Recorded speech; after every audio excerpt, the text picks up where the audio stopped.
Family by Choice is my next K-drama that I'm watching. This K-drama is based off the Chinese drama Go Ahead, which I still need to watch.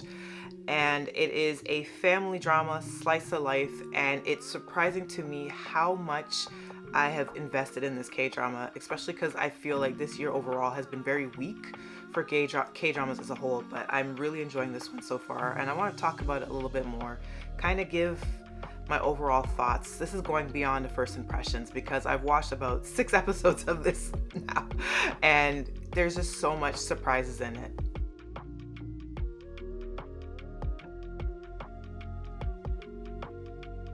Hi, I'm Monique. I am the host of Off by Purple Art podcast, where I talk to you about K-dramas, C-dramas, BTS, and so much more. Family by Choice, very simple premise. Despite being not biologically related, we have the 3 main leads who are essentially raised by their dads. So we have our female lead, who is Jung, and her dad, along with Sunha, who is our male lead. Their fathers are raising the 3 of these kids, and then we have Hae-jun, who is like the second male lead. So that rounds out the trio. They're being raised by their dads, and the show is just about kind of their adolescence going into adulthood. So in at least the first 6 episodes, we kind of cover everything from, when their ages like 6, 7, 8, going all the way up into high school. And there is a lot of drama in between. So for one, with Jung, her mom isn't in the picture, and she was raised by her dad. She's probably the most energetic, most extroverted of the three siblings. I would say Sunha has definitely a much more tragic backstory, and we actually get a lot in his POV. When we're first introduced to them, it's Jung and Sunha that meet first. They were really young. Jung and her dad were living in this little condo complex, and then their new neighbors that kind of moved in were Sunha and his family, and you could already tell there was a bit of toxicity within that family. His mom in particular was extremely cold and off-putting, but we only find out a little bit later in the first episode that his sister had passed away very tragically, and his mom went through severe depression because of this, and because of the town that they came from in Korea, where everyone was gossiping and the mother couldn't get a break, they decided to move and get a clean break and kind of go into this more suburban, little bit more tucked in, close little community to kind of get some reprieve from her grief. But part of the show and its angst is that the mom primarily blames Sunha for his sister's death, which is extraordinarily awful. But you have to bear in mind that Sunha was extremely young as well and was frightened and scared. And to know that your mom not only has this unrelenting level of grief, but she primarily blames you and is taking literally zero accountability for her daughter's death is devastating. Sunha's father is a cop as well and wasn't in the home as much, and the mom also was pretty busy with her work. So I guess the sister, her cause of death, I believe, was suffocation. And of course, Sunha wasn't able to help his sister, but was able to call the ambulance. And it's just very brutal, very traumatic. So they move into this new complex. They meet Jung and her dad, Jung Jae, who I believe the actor was in Twinkling Watermelon. He is so good. Let me tell you, he's so good at playing the father, the really empathetic, caring, loving father. And, Jung is just so excited to see someone that's around her age group, and she quickly latches on to Sunha. But Sunha obviously is very stoic because of all the events that led to them moving. and she basically sticks to him like a little duckling, but eventually she ends up wearing him down and they become the best of friends. And then we meet Hae-jun, who comes into the fold later on, and a chance meeting happens with Jung, the father, with Hae-jun's mom, and she for some reason mysteriously has to leave her son behind, and essentially tells the father, hey, can you look after my son for me? I have to take care of some things elsewhere in Seoul. I'll give you some money, and it basically abandons her son too. So it's a very interesting premise. So we have the 3 kids and the 2 dads, and they become their own little family by choice, right? And we see how they grow up, and it's very heartwarming and it's very beautiful, but it also has so much angst, and I mean so much angst. I can tell you one of the big things I love about the show is the acting from pretty much everybody in the cast is stellar. I have to highlight Sun-ha and the actor playing him. I believe it's Hwang In-youp plays Sun-ha.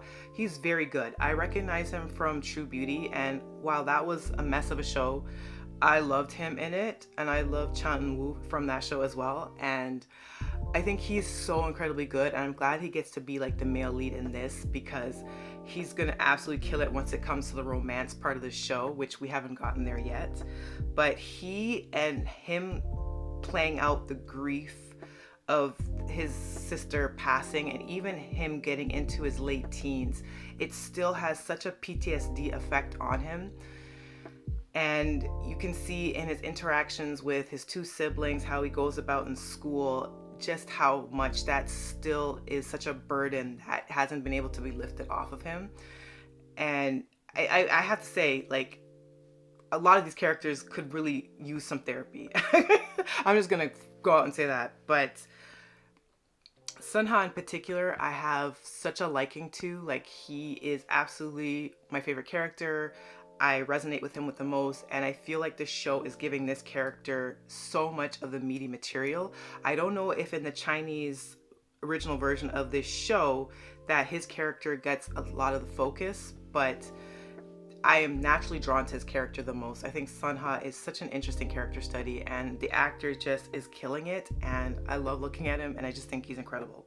I'll also say the second male lead kind of gets to shaft, because the show kind of ping-pongs between the male lead and the female lead, and the second male lead, Hae-jun, kind of gets shafted in some of the narrative, but the actor does a lot with what he's given as well, and with his storyline and his mom kind of abandoning him randomly and just kind of leaving him to drop him off with this family and not coming into contact with him again, also leaves a lot of traumatic emotional wounds on him. And this character, you can see kind of the bubbling tension, and you really feel bad for him, because at least with Sun-ha and Ju-won, they at least still have their fathers in the picture to love and care for them and to help them with their upbringing, whereas Hae-jun kind of feels that level of guilt that he's not really truly a part of the family, even though they treat him very much like a brother, very much like a son. They're very loving and caring towards him, but he still has that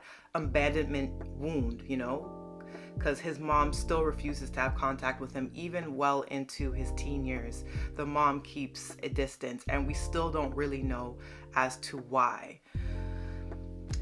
He does have his aunt. We do see his aunt throughout the show as well, and she's kind of point of contact for him, but it's just not the same.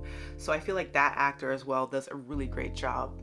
The female lead, I like her interactions in the family. I love her relationship with the brothers. The character as a standalone character, though, I feel could use some work. There's something about, I don't know if it's the actress's portrayal or some of the direction, that sometimes to me is a little bit off-putting, and I kind of wish they would give the actress a little bit more to do. But I might be getting ahead of myself, because there's at least 16 episodes, I believe, for this Korean adaptation, and there is going to be like a time jump where they go into adulthood, and I feel like at that point is when this character is going to get her shine and get a little bit more into her angsty emotional arcs. She's lost her mom, but she doesn't really get to delve into that as much. I feel like the show really focuses more on the trauma of Sun-ha and Hae-jun, and she kind of facilitates between both. So I kind of want them to give the female lead a little bit more to do. So I'm kind of so on her character, but I do like her in like the bigger group settings, like the scenes with the family, the scenes with each of the brothers. I think she works well with them, but just as a character on her own, I feel like they could give her a little bit more to do, you know? There's also the romance that they're trying to set up between Sun-ha and Ju-won as well.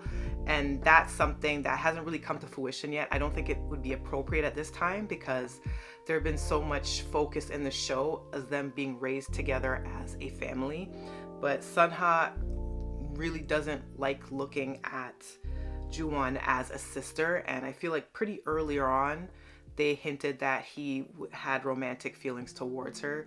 It just wouldn't be appropriate at this point in time in the show for them to explore that. But they've already started sprinkling in some chemistry stuff, and I have to admit, I have to be honest, they do have the chemistry. It's kind of unfortunate that a lot of my favorite shows this year have some version, like a step sibling romance. It's really not a good look, but I'm just telling you that the shows that I've watched with those elements, Unknown, The Only One, and now Family by Choice, they're all written in such a way that it's not supposed to be creepy, but I know it doesn't sound right. But I'm telling you, there's so much found family dynamic in the show. There's so many heartwarming scenes. A lot of the show is very uplifting and joyful, so I don't want to make it seem like the darker moments overshadow everything, but I feel like the angst in the show does a really great job in making it a whole well-rounded drama. I feel like 6 episodes in, I'm extremely engaged, and I feel like so far it's a fantastic show standing on its own 2 feet. Now, mind you, I have not watched the original that the show is based off of, so Go Ahead could be infinitely better. I know that Go Ahead has a much bigger episode order, so it probably got to go into a lot more nuance and a lot finer detail. I feel like with this show, because they have 16 episodes, there's some corners that they inevitably have to cut, but for me as a new viewer watching it, I'm really loving and enjoying it so far, and I'm having a good time. So I feel like they are doing a good job, but I won't know until I actually check out Go Ahead, which might be something I do bear in mind for the podcast later on. But let me know your thoughts. Have you been enjoying any K-dramas recently? Have you checked out Family by Choice? What do you think of it? Have you watched the original Go Ahead, the Chinese version of the show? Let me know if you're watching this via YouTube. If you're listening to the audio version of the podcast via Spotify or Apple Podcasts, I love you, appreciate you so much. And you can also leave your feedback, I believe, on those platforms as well. Until the next one, bye.